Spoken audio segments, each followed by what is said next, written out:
Hai teman-teman, sejauh mana Anda mengenal vitamin D? Ya, pada umumnya orang mengenal vitamin D itu adalah vitamin untuk tulang. Sekarang saya akan memberikan informasi, Anda akan kaget karena vitamin D ada 26 fungsi untuk organ tubuh dan yang bisa mempengaruhinya. Hampir semua organ tubuh butuh vitamin D, termasuk sel, ya. Sel darah juga memiliki vitamin D. Karena vitamin D adalah cairan yang larut dalam lemak, bisa tembus selaput langsung masuk ke dalam sel inti. Vitamin D sangat berpengaruh ke sel. Vitamin D bukan vitamin murni, tetapi merupakan sejenis hormon.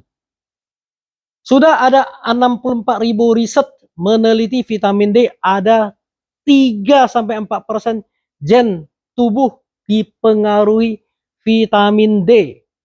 Yang saya maksud sini adalah vitamin D3 ya. Dan kolesterol bisa berubah jadi vitamin D bila berjemur matahari. 1. Itu otak. Bila kekurangan vitamin D, malam hari susah tidur. 2. Membantu konsentrasi. Parkinson, Alzheimer, pikun, itu semua karena kekurangan vitamin D. 3. Mood, depresi, frustasi juga dipengaruhi vitamin D. Jadi kalau sedang galau, depresi, frustasi, mood tidak baik, perbanyaklah minum vitamin D. 4. Vitamin D juga membantu tidak kehilangan memori secara pelan-pelan. Ya. 5. Bila rambut kekurangan vitamin D, rambut jadi kering, rapuh, tidak bisa subur, remaja yang beruban, rambut rontok karena stres, dan rontok saat menopause atau karena imun. Jika bisa mengatasi peradangan, tentu bisa mengatasi penyakit. Vitamin D adalah vitamin peradangan yang alami. 6.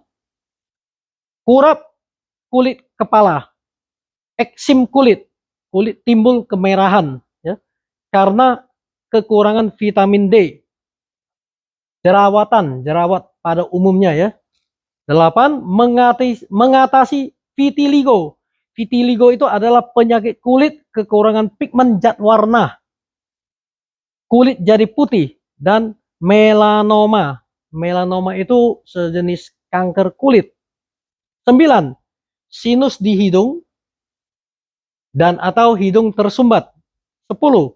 Timus adalah kelenjar yang terletak di tengah rongga dada, tepatnya di belakang tulang dada di antara paru-paru, dan ukuran timus akan berubah dengan seiring bertambahnya usia dan timus itu bisa susut. 11. Sistem imun, B-cell, T-cell, kekebalan bawaan lahir dan kekebalan tubuh. Karena maintenance juga butuh vitamin D. Juga untuk alergi dan virus.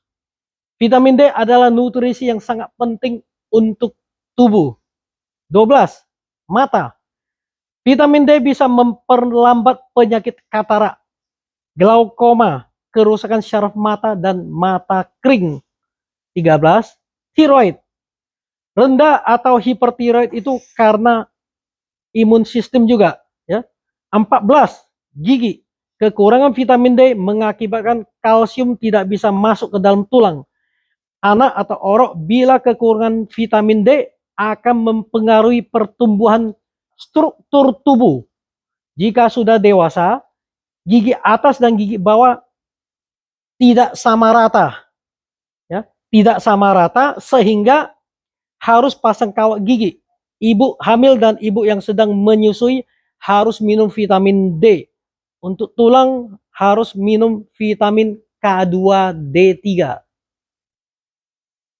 Infeksi paru-paru, asma, peradangan paru-paru, bronkitis adalah peradangan di dinding saluran pernapasan. Kanker paru-paru. 16. Otot. kekurangan vitamin D setelah olahraga, otot tidak bisa pulih, susah pulih ya. Bila kram, karena vitamin D bisa mengatasi kalsium. Kalsium mempengaruhi relaksasinya otot, harus bareng dengan magnesium. Agar otot tidak pegal-pegal, tidak bertenaga, dan kram, harus minum vitamin D3. 17. Adrenal kortisol. Tingginya kortisol akan mengurangi vitamin D. Kortisol itu adalah sejenis kelenjar, ya. Dia itu yang membuat stres. 18. Pankreas yang memproduksi insulin tubuh. Vitamin D untuk memproduksi insulin seperti diabetes tipe 1 sangat butuh vitamin D. 19. Tentang jantung. Tidak elastisnya pembuluh darah mengakibatkan darah tinggi dan menghindari kena stroke. 20. Ginjal adalah pos terakhir proses vitamin D. Bila ginjal sudah cedera, tidak bisa proses mengubah vitamin D. Seluruh sel bisa mengubah vitamin D. Jadi bentuk aktif dan sangat penting untuk ginjal. 21. Liver kekurangan vitamin D mengakibatkan resistensi insulin. Vitamin D juga membantu insulin meresap nutrisi dan meresap kalsium. Sirosis hati sangat dikarenakan kekurangan vitamin D. Harus minum vitamin D dosis tinggi untuk sirosis hati. 22. Saluran usus. Banyak orang ada iritasi di usus. Kolitis ulceratif, yaitu peradangan di usus besar. Ada tukak atau luka di dinding usus, sehingga menyebabkan tinja bercampur darah. Enteritis kronis, yaitu kenaikan jumlah sekresi kelenjar pencernaan, serta penurunan proses penyerapan cairan maupun penyerapan sari-sari makanan di usus. Divertikulitis, yaitu peradangan pada kantong-kantong kecil yang menonjol, yang bisa berbentuk di usus. Paling sering terjadi di usus besar. Bila peradangan terus-menerus akan mengakibatkan usus bocor. Jadi di dalam usus itu ada celah ya, bisa bocor. Yang mengakibatkan terjadinya imun sistem, alergi. Termasuk alergi terhadap makanan dan lingkungan yang tidak bersih. 23. Kekurangan vitamin D bisa mengakibatkan pembengkakan prostat. 24. Bermasalahnya indung teru dan testis. 25. Sendi. Semua yang kaku sakit peradangan, artritis reumatik, osteoartritis, ya, peradangan tulang, butuh konsumsi vitamin D. 26. Tulang lunak, rapuh, osteoporosis. Ya, teman-teman, bagi yang merasa informasi saya ini bisa membantu, silakan share dan jangan lupa like, subscribe, ya, kirim ke teman-teman yang membutuhkannya. Terima kasih.